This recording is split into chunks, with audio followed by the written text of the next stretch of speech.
everybody, Christian Grest here. So I just got in a new optic and I wanted to share with you guys. So it's the version 2 Strike Eagle 1:8, and Palmetto State Armory was running a special on these guys recently, as well as the 1:6 power. So I've been wanting one of these Strike Eagles for a long time. I couldn't decide between the 1:6 or the 1:8 power, but you know, I went ahead and went with the 1:8. So this is I'm actually gonna throw this on, I think, my 6.5 Grendel rifle. I put a Vortex Diamondback tactical scope on there, 4 to 14 power, I think it is, and I think that's gonna be a little bit too much optic for the type of hunting I'm gonna be doing. So I decided to rethink that and swap it out. So anyways, let's head down to the bench and take a look at this guy.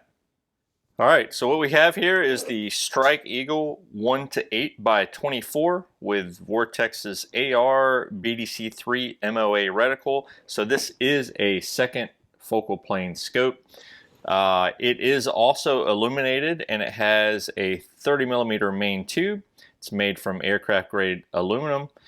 It has an anodized matte finish. The turrets on this one are capped, which is something that I think is kind of good to have for a hunting type optic. Okay, over on the backhand side here, they list some more of the specifications. So again, 30mm tube. It's a 10-inch length. Weight is 17.6 ounces. It does include flip caps, microfiber lens cloth. It has an additional thread and throw lever, uses CR2032 batteries. And continuing on with the specifications, the eye relief is 3.5 inches. Field of view at 100 yards is 14.4 to 116.6 feet. Adjustment graduation, half MOA. And then travel per rotation, 44 MOA. Total windage is 140 and total elevation is 140. And if you take a look here, you can see a nice picture of the reticle. So the entire reticle does not illuminate.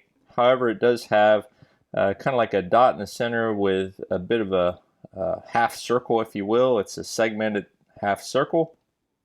And then you can see you have some wind holdovers, as well as a some ranging marks there as well. So it's a different reticle than the original Strike Eagle. So let's go ahead and open this thing up. So I haven't even opened it, so hopefully here on camera I don't open this thing up and it's like falls apart or something. That would be pretty dang unfortunate. Alright, so nice, very nice packaging. I like how they colored the inside here. And flip this guy out. And for those of you that don't already know this, I'm a pretty big fan of Vortex. There's your lens cleaning cloth. Set this over here. Here's a battery. So Panasonic battery, not some no-name crap, so that's good. Pull this out. And you have some, before I pull the scope all the way out, let's look at our documentation here. So we have a product manual for both the 1:6 and 1:8 powered scopes, and then we also have a reticle manual. So the reticle manual here goes over the reticle, how to use it. So you have an overview of the reticle, you have a rifle scope adjustment, using it for bullet drop compensation. So I believe this is mainly calibrated for your 5.56 loads. However, you know, you can pretty much, any rifle you're going to put this on, just shoot it at some different distances and then figure out your holdovers. And they give you, you know, some standard bullet drop for some different loads, 308, so your most common ones. And then they have the ranging marks, how to use that. So that's at the very top of the reticle. Elevation holdovers,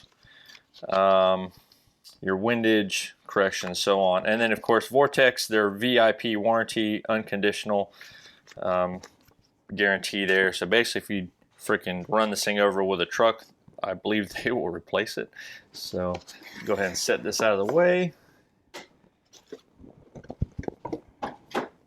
And here we have the scope itself. So they give a little note here on properly mounting. So always use a torque wrench when you're mounting a scope. So it says not to exceed 18 inch-pounds here. The flip-up caps on this are actually pretty nice. Most times I chuck out the flip-up caps that come with scopes and buy a Butler Creek or something else. But these are pretty nice. I think I'm probably going to hold on to those. And then here's your little screw-in throw lever deal there. And the adjustment for this is pretty freaking stiff. Yeah, I'm sure it'll loosen up some over time. I mean, better to be a little stiff than too loose. But yeah, that's pretty nice. And this guy, like I said, if you don't like the throw lever, you can unscrew it and leave it off. So here you can see your illumination. So you have, as far as illumination settings, let me see if I can get this on camera a little bit better. So it looks like 0 all the way to 11. So I don't know about you guys, but illumination, I mean, for hunting, if you're hunting at dawn or dusk, having illuminated reticle is not a bad thing. Gives you a little bit extra light. But honestly, most of my scopes don't have illumination feature, so I end up leaving it off. Here's your battery compartment here. And matter of fact, let's go ahead and might as well throw the battery in there. All right. Maybe we can see the illuminated reticle.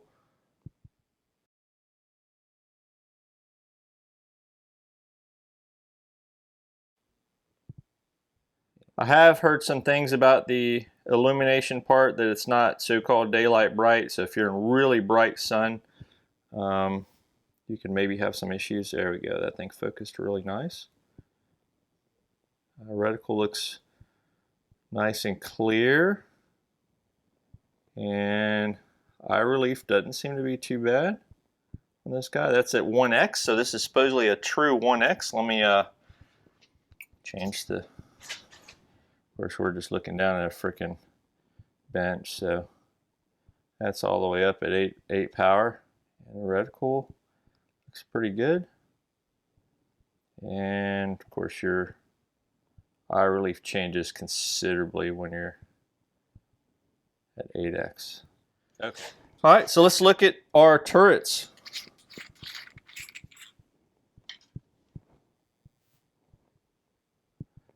Okay, so again, cap turrets, and they're nice and audible. Got a pretty good detent on there as far as the turrets are concerned. And again, since this is for a hunting rig predominantly, it's not something you're going to be dialing for, so really having cap turrets is the better way to go. Throw that on there. That's your elevation. Looks good. And over here you have your windage side. And you also have a spare battery compartment in here under the windage turret. So if your battery dies, you'll have a spare one right there ready to rock. Yeah, your windage feels really good. It's really tight turrets. So I suspect these should do pretty good. So, and underneath the scope here, you know, Vortex Optics, Strike Eagle, of course, made in China. I wish their lower or mid-level scopes were made here in the U.S., but unfortunately, it is what it is. So, all right. So, along from Palmetto State Armory, this deal that they were running also came with a scope mount. So, I normally use the American Defense or Aero Precision mounts, stuff like that, but this one from Vortex. Looks pretty good. It's an offset mount, perfect for this type of scope. And let's see if I can open this clamshell packaging up without needing some sort of tool. Yeah, so it is a 30 millimeter rings, 2-inch offset, and comes with a wrench, of course. Throw that over the side there. And yeah, this actually looks pretty good.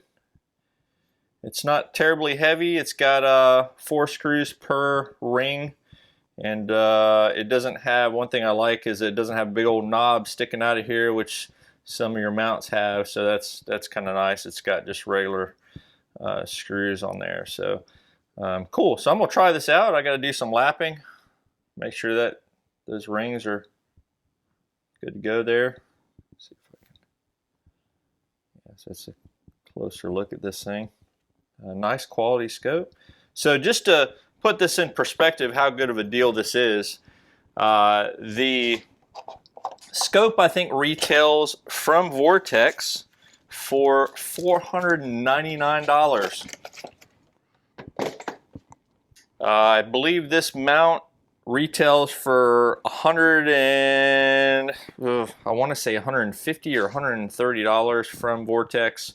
And I got both of these. They were running a deal for the 1 to 8 power Vortex Strike Eagle with the mount for $350. That's a freaking outstanding deal. They have also, I think right now, they still have the 1 to 6 power for $299 with the scope mount. For this quality of an optic, that's pretty hard to beat. So if anybody's looking for one of these Strike Eagle scopes, generation 2, so the updated model, you know, highly recommend checking out Palmetto State Armory and the deals they've been running on these things. And I got it in, I want to say, a week and a half to 2 weeks it took me to get it. Alrighty, so that about wraps it up. You know, if anybody has any questions, comments, concerns, please post down below. You'll be seeing this optic in some future videos. But this is just a first look unboxing type video. So far, pretty impressed as I have been with all my Vortex optics. All right, appreciate everybody watching, subscribing, and I will catch you on the next video. Y'all take it easy.